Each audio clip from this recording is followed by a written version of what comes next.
All right, in this video, I'm going to talk about our scene focus navigation tool. So this tool doesn't really have an action button over here, but essentially if you have any tool selected and you left click on a point on something, it will slide the scene so that that point that you clicked on is centered in the world. It's centered in your view, and it's set at 0, 0, 0 in the world. It's set at the world origin. Now this is useful because it helps you center stuff. If you do camera navigation, so let me show you an example. If I were to focus on this particular green patch over here, that goes to the center. Now because that's been centered, that's at 0, 0, 0.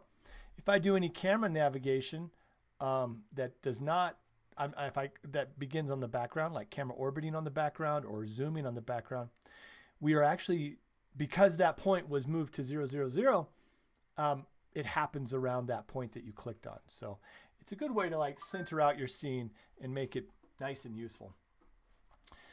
Because this is a fundamental tool, it's pretty useful to focus.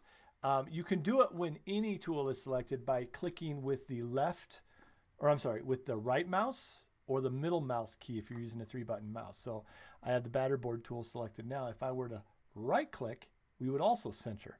So we can slide our world around pretty nicely by right clicking or middle clicking. If you are using a touch device, you could do the same thing by double tapping when any tool is selected. If the camera tools, if you have a navigation tool selected, you can just tap and it will focus.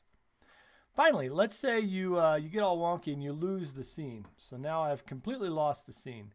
If we want to get back to where we were, a double click on the background will always refocus the scene in front of you.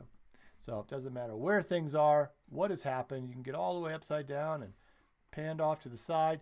If you double click or double tap on the background, it will recenter the scene for you.